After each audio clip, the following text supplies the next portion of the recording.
अस्सलामुअलैकुम रहमतुल्लाहि व बरकातहू। मोइनुल मुस्लिमीन हाई स्कूल उस्मानिया कॉलोनी परभनी से मैं साइंस टीचर फरहाना ख़ान आप सबका इस तालीमी ग्रुप में खैर मकदम करती हूँ।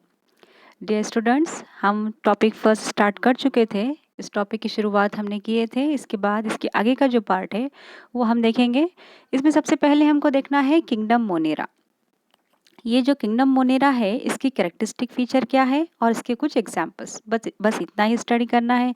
जैसे कि आप लोग स्क्रीन पर देख रहे हैं किंगडम मोनेरा, यहाँ पर डायग्राम के साथ उसके एक्सप्लेनेशन लिखा हुआ है। The characteristic feature of kingdom Monera are, यहाँ पर सबसे पहली कैरेक्टरिस्टिक फीचर है all of the organisms are unicellular, यानी कि इसके अंदर मौजूद जो भी ऑर्गेनिज्म होती है वो ऑर्गेनिजम्स यूनिसेलुलर होती है। यूनिसेलुलर यानी कि यकखलवी, जिनका एक ही सेल, इनके अंदर सिर्फ एक ही सेल होता है, एक ही खलिया होता है जिससे वो अपने पूरे फंक्शंस परफॉर्म करते हैं। सेकंड है दे आर अटोट्रॉफिक। अटोट्रॉफिक, अगर आप देखें अटो हम किसे कहेंगे, अगर इंग्लिश में अगर इसके हम मायने देखें तो अटो के मीनिंग होते हैं सेल्फ के। अटोट्रॉफिक यानी कि ये खुद कफील होते हैं। यहाँ पर देखिए, ये आपको दिख रहा है अटोट्रॉफिक यानी कि खुद कफील। और हेट्रोट्रॉफिक मतलब कि इसमें से कुछ ऐसे होते हैं जो अटोट्रॉफिक भी होते हैं और कुछ ऐसे होते हैं जो हेट्रोट्रॉफिक भी होते हैं। हेट्रोट्रॉफिक यानी कि गैर कफील, जो अपनी ग़िज़ा खुद तैयार नहीं करते, वो दूसरों पर डिपेंड होते हैं। इसके बाद थर्ड कैरेक्टरिस्टिक फीचर आप देख रहे हैं, these are prokaryotics without distinct nucleus. यहाँ पर प्रोकैरियोट्स ये हम पिछले लेक्चर में देख चुके हैं, प्रोकैरियोटिक सेल और यूकैरियोटिक सेल। प्रोकैरियोटिक का ताल्लुक यहाँ पर आगे दिया हुआ है विदाउट डिस्टिंक्ट न्यूक्लियस, यानी कि इनके अंदर न्यूक्लियस पूरी तरह से मुकम्मल नहीं होता, न्यूक्लियर मेम्ब्रेन इनकी बराबर नहीं होती, कंप्लीट नहीं होती, इसे हम प्रोकैरियोट्स कहते हैं। ये तीन ही कैरेक्टरिस्टिक फीचर इसके हैं, आपको याद करने में भी आसानी होगी। आप इसको शॉर्टली लिख सकते हैं, they are unicellular, they are autotrophic और heterotrophic, these are prokaryotic without distinct nucleus. एकदम आसान है। इसके एग्जाम्पल यहाँ पर बताया हुआ है, बैक्टीरिया एंड साइनोबैक्टीरिया। आप एग्जाम्पल देख रहे हैं, बैक्टीरिया, साइनोबैक्टीरिया एंड माइकोप्लाज्मा। यहाँ पर ये एग्जाम्पल जो है, आप इसमें से कोई दो एग्जाम्पल भी याद कर सकते हैं। ये डायग्राम सिर्फ आपको एग्जाम्पल के तौर पर बताई गई है। इसके बाद जो बच्चे फर्स्ट टाइम जो है सेमी से लिए हैं, उनकी आसानी के लिए यहाँ पर हमने एक उर्दू की, आप देख रहे हैं स्क्रीन पर नज़र आ रहा है, जो आपने इंग्लिश में पढ़ा उसी को उर्दू में यहाँ पर बताया गया है। आलम मोनेरा इसकी यही बताया है कि ये जानदार ये खलवी होते हैं, गैर कफील और ख़ुद कफील होते हैं, गैर मरकज़ा बरदार होते हैं, यानी कि इनमें झिल्लीदार मरकज़ा या खलवी हैवान से नहीं पाए जाते।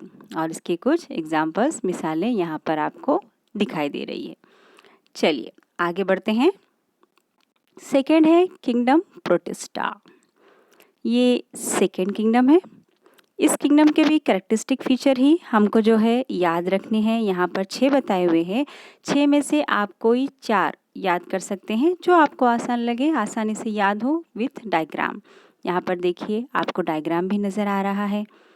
यहाँ पर सबसे पहले उसने यहाँ बताया कि most of the organism of kingdom Protista are unicellular. Same जैसे कि इससे पहले हमने प्रोटिस्टा के बारे में मोनेरा के बारे में पढ़े, उसी तरह से प्रोटिस्टा में भी उसने बताया कि most of the organisms in Protista are unicellular with some exceptions, यानी कि ये भी यूनिसेलुलर ही होते हैं। इसमें से कुछ ऐसे होते हैं जो मल्टीसेलुलर भी हो सकते। नेक्स्ट है दे आर यूकैरियोट्स। ये जो है यूकैरियोट्स होते हैं। Second, they are eukaryotes, they have well structured and membrane bound nucleus and organelles। देखिए, ये एक मेन डिफरेंस है प्रोटिस्टा और मोनेरा के अंदर। जैसे कि आपने अभी देखे कि मोनेरा में हमने ये देखे कि इसके अंदर दे आर प्रोकैरियोट्स, लेकिन यहाँ पर ये क्या बता रहा, दे आर यूकैरियोट्स। अब जैसे कि प्रोकैरियोट्स में हमने देखे कि विदाउट डिस्टिंक्ट न्यूक्लियस, अब यहाँ पर क्या होगा, with distinct nucleus. Yes, right.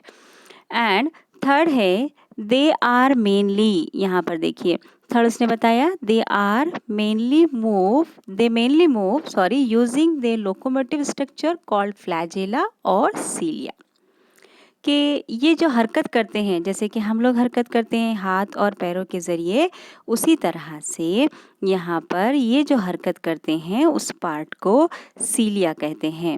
और फ्लैजेला, जैसे कि अगर आप डायग्राम की तरफ थोड़ा सा गौर करें तो ये बैरूनी सतह पर आपको नज़र आ रहा होगा। It is a hair like structure which is called as cilia, जिसे हम सीलिया कहते हैं।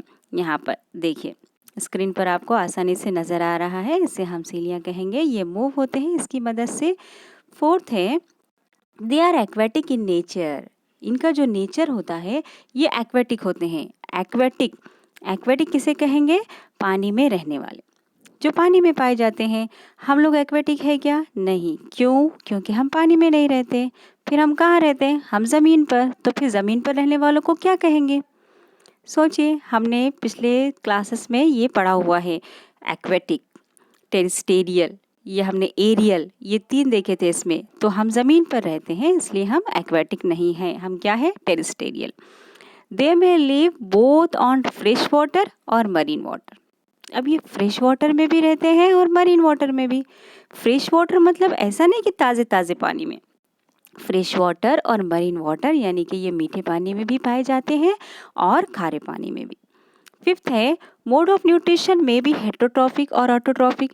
इनमें से कुछ ऐसे होते हैं जो अपनी ग़िज़ा खुद तैयार करते हैं और कुछ ऐसे होते हैं जो अपनी ग़िज़ा दूसरों पर अपनी ग़िज़ा के लिए डिपेंड होते हैं।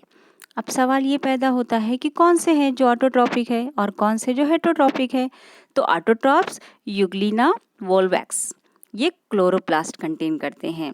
क्लोरोप्लास्ट कंटेन करने की वजह से इनके अंदर फोटोसिंथेसिस का प्रोसेस होता है और इसके ज़रिए वो अपनी ग़िज़ा खुद तैयार करते हैं। और हेटरोट्रॉपिक के example amoeba and paramecium, they doesn't contain chloroplast, that's why they are heterotrophs, इसलिए ये हेटरोट्रॉप्स है। और यहाँ पर एग्जाम्पल बताए हुए, examples are unicellular algae, diatoms and protozoans. ये एग्जाम्पल्स जो हमने आपको ऑटोट्रॉफ और हेटरोट्रॉफ के बताए, ये इसके अंदर आपको दिखाई नहीं दे रहा है, आपको इसको गौर से सुनना है और याद रखना है। और आपकी आसानी के लिए यहाँ पर देखिए कि आप लोगों को उर्दू की भी एक स्लाइड नज़र आ रही है स्क्रीन पर। आपको अगर कुछ प्रॉब्लम रही समझने में तो आप इसको उर्दू में भी देख सकते हैं। डियर स्टूडेंट्स, पिछली बार हमने आपको होमवर्क नहीं दिया था और अच्छा लगा कि कुछ बच्चों के मैसेज आए थे होमवर्क के लिए। आप जो भी कैरेक्टरिस्टिक फीचर आपको बताए गए हैं, पिछली बार जो ट्री डायग्राम बताया गया था वो ट्री डायग्राम और मोनेरा और प्रोटिस्टा के कैरेक्टरिस्टिक फीचर्स आपको होमवर्क में लिखना है और याद करना है। यही आपका होमवर्क रहेगा। आज के लिए बस इतना ही, इसके आगे का हम नेक्स्ट वीडियो में देखेंगे। तब तक के लिए दीजिए इजाज़त। अल्लाह हाफ़िज़।